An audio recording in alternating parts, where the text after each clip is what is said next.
How's that looking? Good enough? Good enough is all we can really go for in this life, isn't it? Because good enough is enough. Yeah. Whoo-wee. Okay, let's see. Let's make sure everything's plugged in. Yeah, it is. Okay. Hi. Hello. Welcome. Or welcome back to my channel, depending. If it's a welcome back, then welcome back.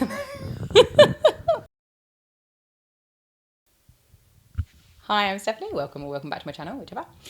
Firstly, I want to apologise if there's a bit of echoing or if there's the noise of other people walking around and things like that. If you watched my video last week, you'll know that my housing situation isn't ideal at the moment. Anyway, moving swiftly on. I wanted to film this video because it was actually really heavily requested.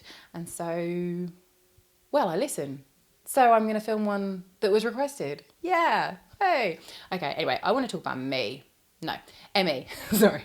About 5 years ago when I had a YouTube channel, but it wasn't like a YouTube channel as we know them today. It wasn't like I'm going to upload every week and, you know, be consistent and stuff. It was more like social media platform that you occasionally upload something onto. I actually made a series of videos called Emmy and Me. And on those videos, I was discussing having a condition called ME and taking something called D Ribose. Yeah, baby. Here's one I prepared earlier. Yeah. Sorry. And anyway, I had uploaded those videos because I actually wanted to know if D Ribose was a good thing to take for ME or not, because I was trying to sort of find real world opinions, not sort of like science opinions or people trying to sell you stuff opinions. I wanted real world opinions. And I couldn't find any, really. Maybe one or two, but not enough for my liking. So I thought, you know what? I'm going to try it. I'm going to record the situation with me taking it, and I'm going to upload something like that. And so I did. And then kind of like forgot about it. And then all these years later that I've actually like restarted my channel, I like properly this time. I'm consistent and everything. Yeah, I am. Anyway, I actually then this time decided that where am I going with this? I don't know. Who am I? Where am I? Who are you? Why are you watching me? I wouldn't watch me. Sorry. Yeah. So all these years later, I suddenly stumbled across an old email account and opened it up and was like, oh my gosh, I've got all these emails from people who contacted me about this video. And I had a look at it and it had like 4,000 plus views. Bearing in mind that it is the worst video you've ever seen. Watch it if you want, but seriously, it's awful. I mean, to be honest, in 5 years' time, I'll probably look back at these videos and think like how terrible these ones are as well. But hey, whatever. We move with the times and the fashions, don't we? So yeah. Anyway, awful video, awful. But yeah, it had loads of views, and I'm assuming it had loads of views because loads of people wanted to know what happened with D Ribose because they also couldn't find much information about people, like real world people taking it. So lots of people had commented and emailed me basically asking for a catch up. Like, hey, are you still taking it? How's it affecting you? How's your ME?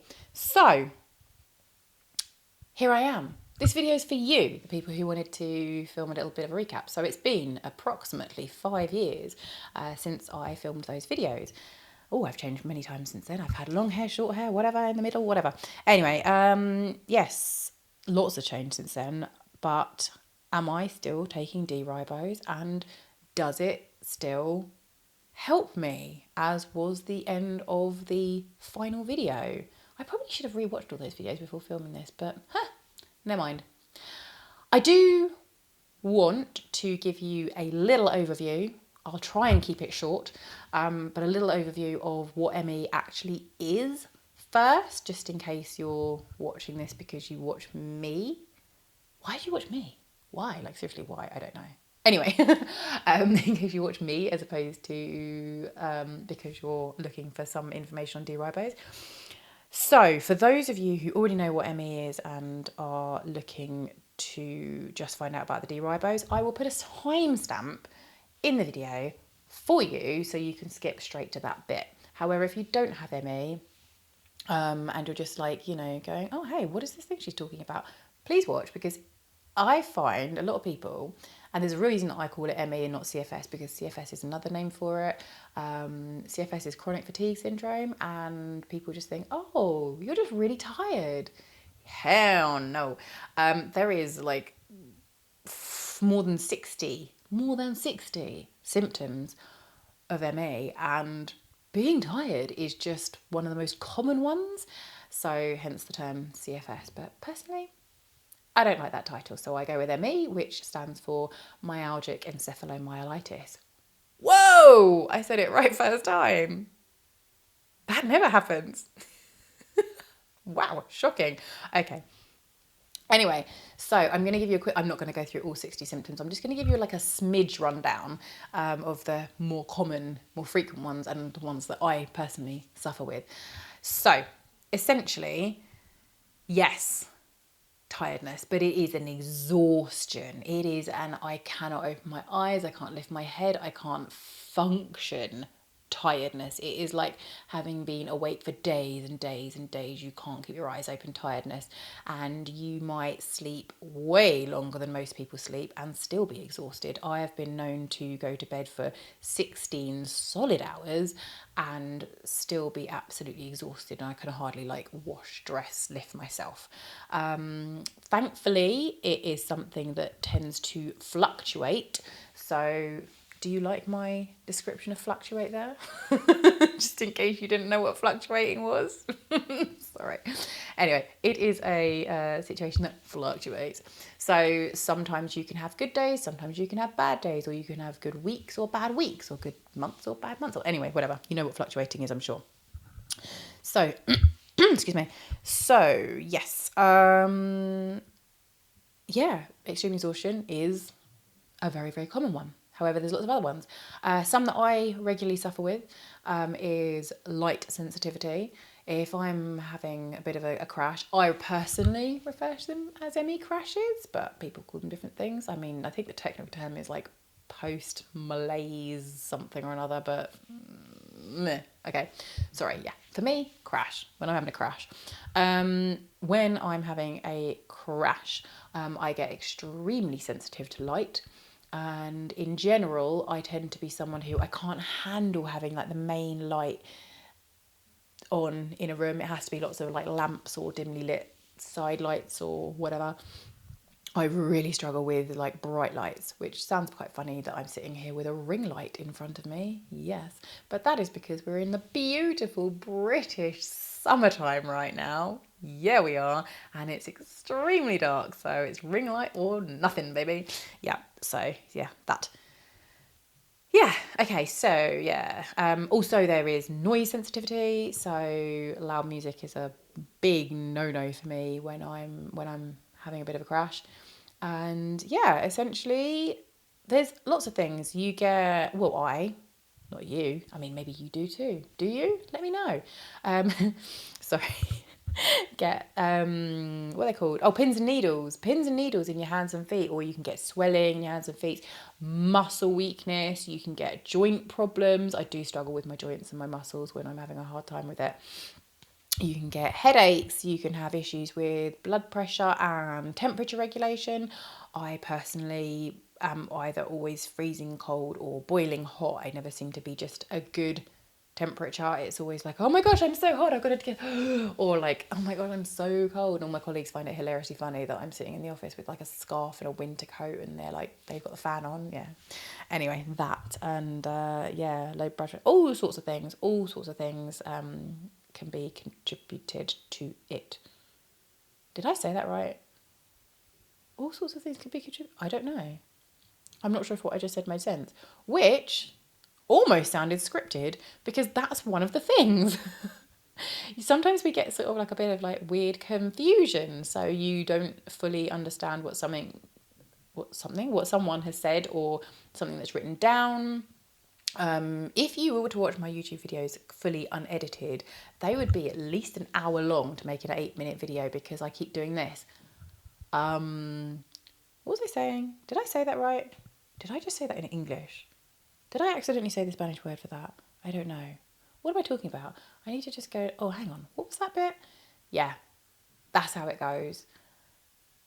Yeah, honestly, that is a problem. It's all this like, it's this situation of going, oh, you know that feeling when you walk into a room and then you've forgotten what you walked in that room for? That is what it's like inside my head most of the time. Even like on a computer, you open up a program, you need to copy something from Word into another Word document, an email, whatever. And yeah, those are, you don't know what you've opened it for or what you're about to copy and paste or how to copy and paste. Yeah, genuinely, it just all these like things, especially for me personally, especially the short-term stuff, that's hard work, really hard work. Yeah. So yeah, brain fog is what we call it. Yeah. Anyway, what causes ME? Who knows? Who knows? Lots of scientists have got lots of ideas. They believe that it is a neurological condition and it is caused by some form of viral infection or bacterial infection that has happened, and maybe something to do with the fact that, you know, when you're ill and your brain switches on that little thing that says, oh, you're ill, you need to rest. And then once you're better, it switches it back off again. Maybe it just forgets to switch it back off again. And it's kind of like pushing you to just go and rest. Don't know. There's nothing physically wrong with you. It's neurological. Yeah. Pretty crap.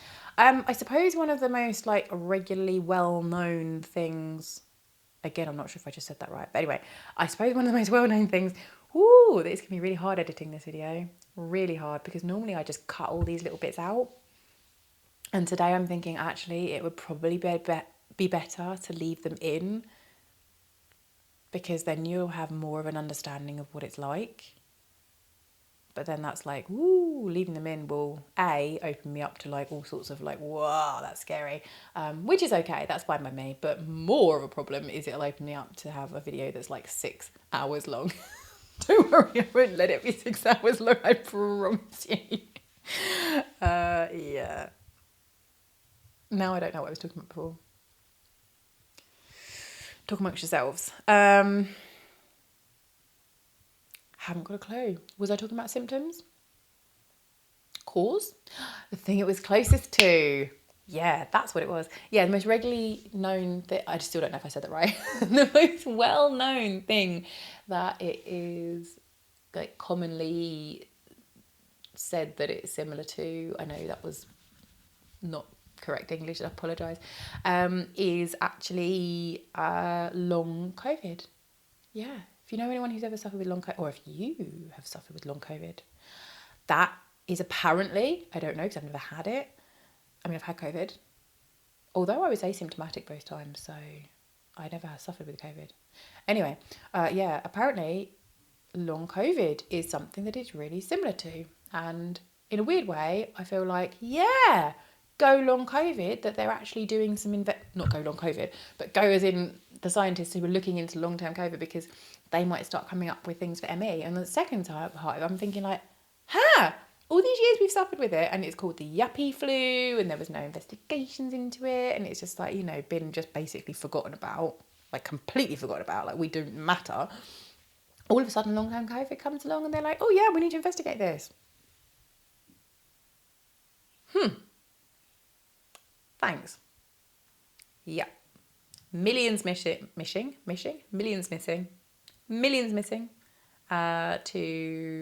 myalgic encephalomyelitis and fibromyalgia.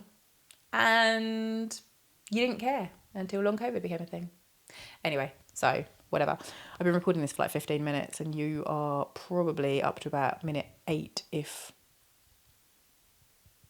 I've edited it to buggery. I don't know what I'm saying now. It's all gone. Yeah, I don't know. What am I saying? I might have to actually consult my script. Although, to be fair, 15 whole minutes, and this is the first time I've had to consult my actual script.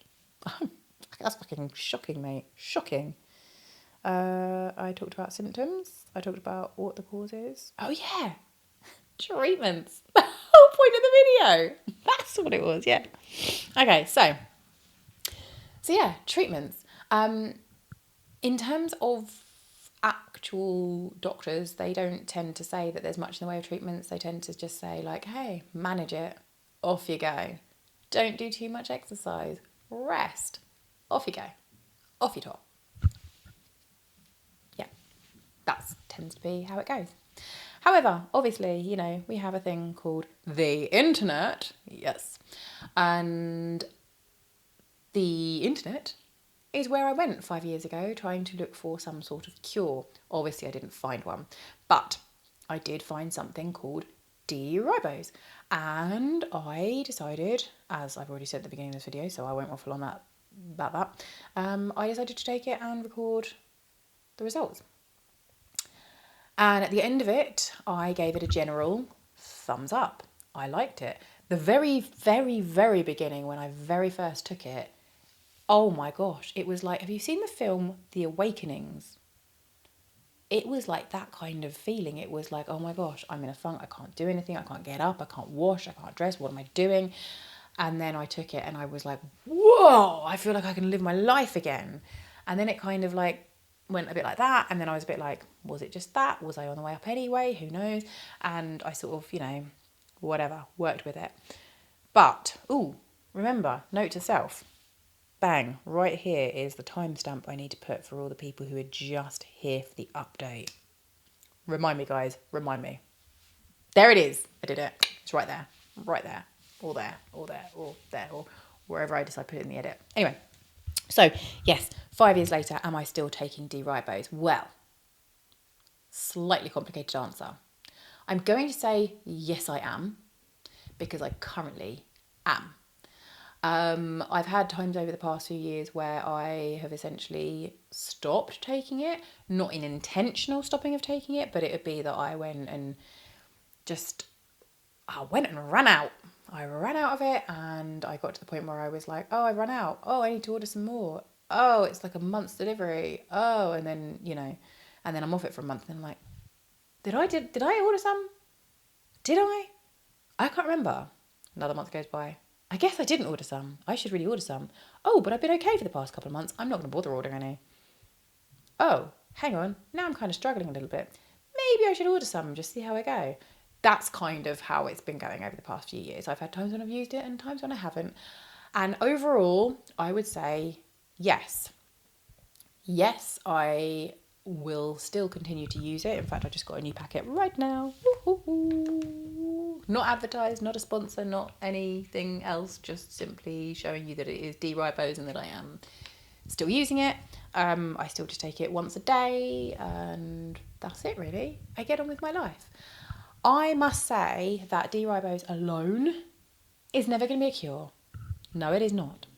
There's other stuff you can take with it. I'm not a doctor, so I'm not going to talk you through what you should and shouldn't be taking and how much you should be taking. I'm not going to go through the science speak of D Ribose with you because, as I said, I'm not a doctor. Please do that research for yourself. But I'm just talking about my experience of taking it. And in general, yes, it helps. But something that I found helps, I'm not going to say more, but helps alongside of it and goes in, you know, very well hand in hand with it, is managing my lifestyle. Woo! I cannot tell you how much of a difference it made changing my lifestyle, because prior to 5 years ago, that's not what I'm trying to say. 5 years ago, I was working a very, very, very demanding job work-wise. Obviously work-wise, it was my job. God. Yes, I was working a very demanding job. Then, after that, we had a case of I basically stopped working completely because I moved abroad and was like, yeah, I'm going to relax a little bit and work slightly less. I'm still looking for a job. And then, you know, 2020 happened and I couldn't work at all. And so, yeah, that was a thing. Meant that all I could do was rest. There was nothing else I could do. Then after that, I led a bit of a lifestyle where I didn't work too much. I still worked. Of course I still worked. I still had to put food on the table. But I just worked a lot less than I had been working previously. You know, I've gone from like a huge, one of those jobs when you're just like rushing around doing everything constantly and you never switch off and it's all horrible and just like, oh my God, everything's going on. I say horrible. I actually loved my job before, but whatever. Anyway, the thing I didn't love about it was the fact that I would work and sleep and work and sleep and work and sleep, and that'd be it. I had no time to actually, oh, sorry, my joints are hurting. Funny that. I never had time to just sort of, you know, enjoy life. No. So the past 4 years where I've been doing that sort of way more relaxed lifestyle, you know, living in Spain, way cheaper, so I didn't have to work as much as I do in the UK. And I've managed it really well, to the point where I've even had friends of mine who've got ME going, are you sure you've got ME? Are you sure you've got ME? Like, yeah. But then don't forget, you're not going to see people with ME on their bad days. You're not going to see them, okay? Don't ever mug a person with ME off by saying, especially if you've got it yourself, crikey, by saying something like, oh, you sure you got ME? Yeah, because there's times you don't see me, and those times I'm probably in bed, mate. Rude. Anyway, you sure you've got a broken leg? Yeah, sorry. Tangent. Maybe that's for another video. Yeah. Okay, so yeah. Where am I going? What am I doing? I'm talking about... Oh, yeah, okay. So yeah, living in Spain for 4 years, and generally having a way better time with ME. And I suppose that's probably part of the reason why every now and again I would not take D Ribose, because it's really expensive to get it shipped there. However, I'm now back in Blighty on a beautiful summer's day. Enter footage that I filmed 5 minutes before filming this footage of the pouring rain in July. Anyway, yeah, I'm now back in England for I don't know how long, not permanently, I hope. And obviously being here means I'm living a life where I have to have a very full-time job again. And I am struggling so badly with it. Honestly, even to the point where my YouTube videos are now at the point where I'm recording this and I've got to get it out like tomorrow. Because before it was like, okay, I can film it leisurely and I can take my time with the edit and I can do, you know, whatever I need to do. And now I'm like, I finish work and I'm just asleep, and it's so hard. And the only reason I'm actually coping with making this video right now is because I preemptively had to rest. And so I'm probably about to film as many videos as I can stomach, one after the other, to be able to get the videos out on time. Yeah. It's hard having ME. It really is. It's really hard. By the way, I'm cold, and I've been waffling on for 24 minutes now, and I only wanted to do like a 10-minute video. So I'm going to go, and I'm still debating whether I should edit this one or not. I do also just want to point out the fact that everyone with ME is different, just like people in general are different. Like every person with asthma is different. Every person with hay fever is different. ME is no different. I mean, it is different. That's the point I'm making. It's different. Yeah, ME. People with ME are different. Like there's different levels of it. I have someone in my life who I love very much who can hardly leave the house, which I have suffered with in the past, but then I managed to get, you know, a lifestyle that assisted with that. And then I've got other people who appear to have a relatively normal life. And then there's me. I'm kind of somewhere in the middle. So, or I'm slightly more to having a normal life when I can relax a bit more, and I'm slightly towards not having a life at all when I'm in these situations. And also another thing, really important thing, is it can affect anyone at any time in their life. Children, men, women, old. I was about to say young, but I always said children, so they count as young. Yeah, it's just one of those things. I personally was diagnosed when I was 30. No. Was I 30? Yes, I was 30. Yeah, I was 30. And I know many people who were diagnosed in their 30s, because it's not one of those things that's like you can check when you're born. You're just not born with it. You get it. So, yeah. Anyway, I don't want to finish on a sad note, so I'm going to finish on a higher note and tell you something really stupid, because I like to end my videos with some sort of silly anecdote, but I'm going to make it the quickest anecdote possible, because it's like, oh gosh, 27 minutes and 49 seconds. Okay, this is really long. I apologise. Okay, so no anecdote. But what I will tell you is this. On a very regular basis, I will forget how to say something in English. Yeah. English is my mother tongue. I mean, don't get me wrong, I was raised listening to different languages because of my heritage, but English is the language I was born and raised with. It's my first language. And I've only recently learned to speak Spanish, like literally in recent years.